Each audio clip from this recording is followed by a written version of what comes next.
جنت کی خوشبو بھی نہ سونگھے گا وہ بندہ ہوگا جو ہمیشہ شراب پینے کا عادی ہے۔ کاش نشے سے، شراب سے میری قوم کے نوجوان توبہ کرتے۔ اور آقا صلی اللہ علیہ وسلم فرماتے ہیں دوسرا بدبخت وہ ہے، کم بخت وہ ہے جس کو اللہ جنت کی خوشبو سے بھی محروم کر دے گا۔ جو جنت کی خوشبو سے بھی محروم رہے گا وہ بندہ ہے جس نے اپنے ماں باپ کی نافرمانی کی ہوگی، ماں باپ کو اذیت پہنچائی ہوگی۔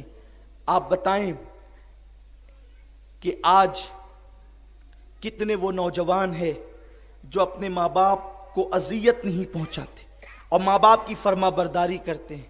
آج تو ایک ماحول بن گیا ہے، عید کا موقع ہے، بیوی کے لیے 5 ڈریس بنیں گے اور ماں کے لیے بڑی مشکل سے 1۔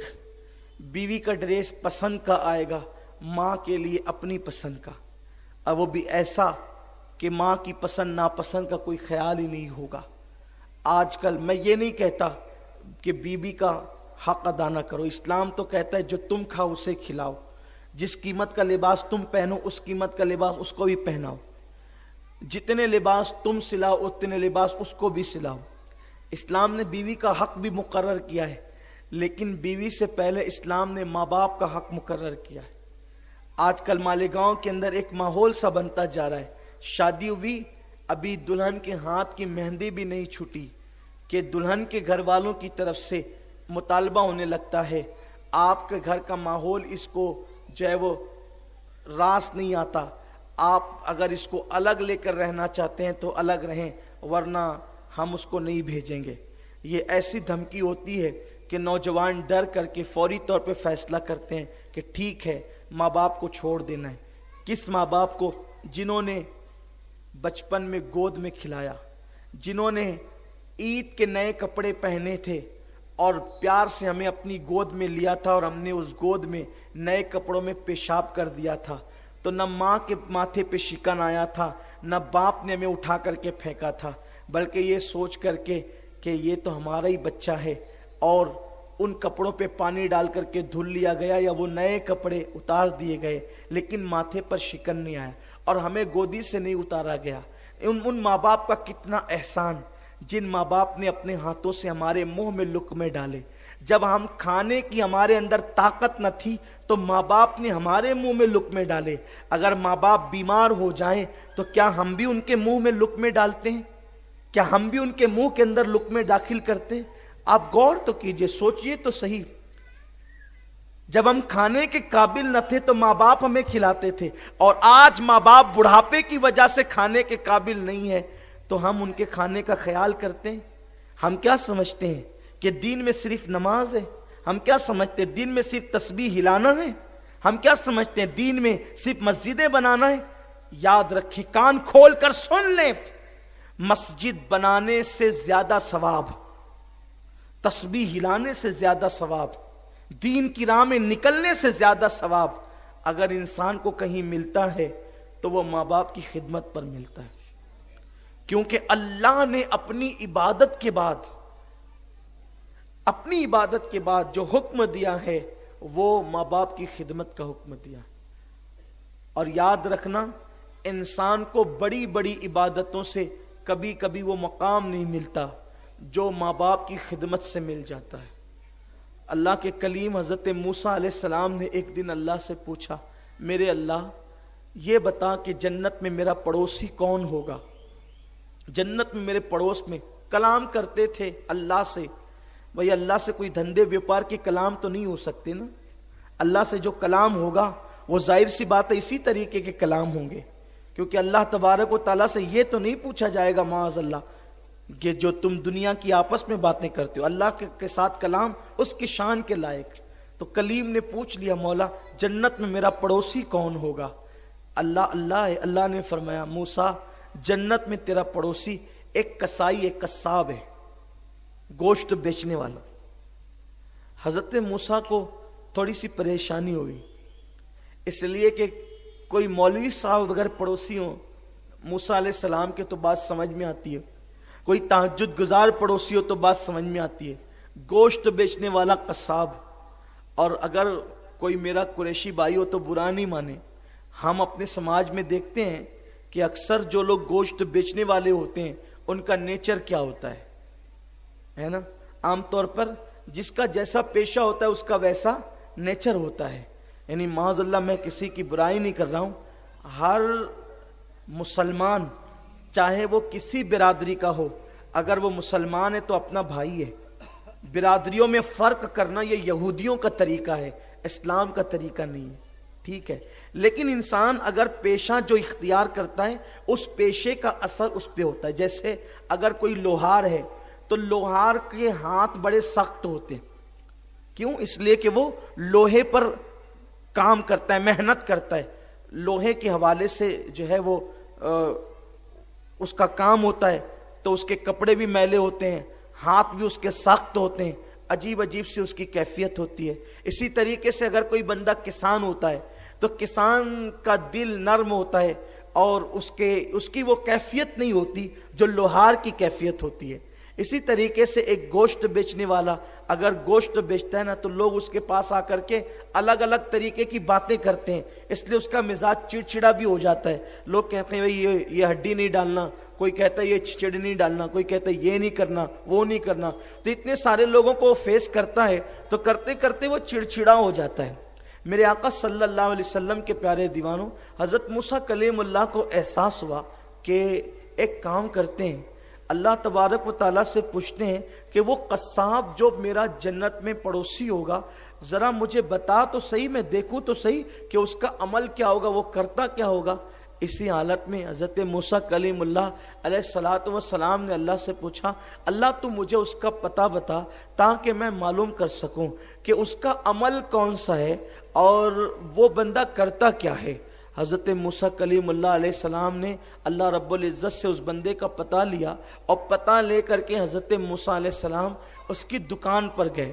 صبح کے وقت جب آپ اس کی دکان پر پہنچے تو دکان پر پہنچنے کے بعد جو ہے آپ کیا دیکھتے ہیں کہ وہ گوشت کی دکان لے کر کے بیٹھا ہوا ہے اور وہ گوشت بیچ رہا ہے. جب کوئی آتا ہے اس سے کہتے ہیں بھائی ذرا ہڈی نہیں ڈالنا، یہ نہیں کرنا، وہ نہیں کرنا، وہ فوراً ڈانٹ دیتا ہے اور ڈانٹ کر کے کہتا ہے بھائی آپ نے لینا ہو تو لو، نہیں تو جاؤ یہاں سے. الگ الگ اس کی کیفیت ہوتی ہے، لوگوں نے الگ الگ انداز سے اس کی جو ہے وہ عکاسی کی، تصویر کشی کی ہے. بہرحال میں اس کا مفہوم آپ کے سامنے پیش کر رہا ہوں. حضرت موسیٰ علیہ السلام دیکھتے رہے یہ کرتا کیا ہے، لیکن بہرحال اس کے مزاج میں بڑی سختی تھی اور اس کے مزاج میں بڑی کڑواہٹ تھی. حضرت سیدنا موسیٰ علیہ السلام یہ منظر دیکھ کر کے حیرت در حیرت، حیرت در حیرت آپ کی بڑھتی ہی رہی اور آپ سوچتے رہے کہ یہ قصاب جو ہے وہ جنت میں میرا پڑوسی کیسے بن سکتا ہے. اس کا کوئی عمل ایسا نہیں ہے اب تک کا کہ یہ جنت میں جا سکے.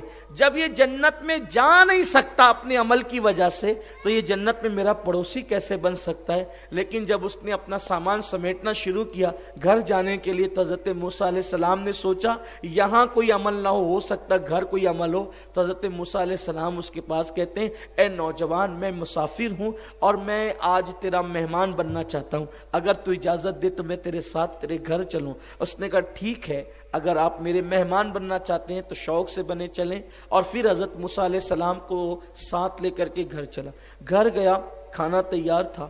جب کھانا تیار تھا، کھانا آیا. جیسے ہی کھانا آیا تو اس نے حضرت موسیٰ علیہ السلام کو ابھی کھانے کے لیے نہیں کہا، لقمہ اٹھایا اور لقمہ اٹھا کر کے اس نے اپنے منہ میں ڈالا اور منہ میں ڈال کر کے اس کو چبایا اور چبا کر کے اس نے نگلا نہیں بلکہ پھر اس لقمے کو نکال کر کے ایک جو ہے وہ آپ اس کو کیا کہیں گے، ٹوکری جیسے، ٹوکری نما ایک چیز تھی، اس میں اس نے ڈال دیا اس لقمے کو.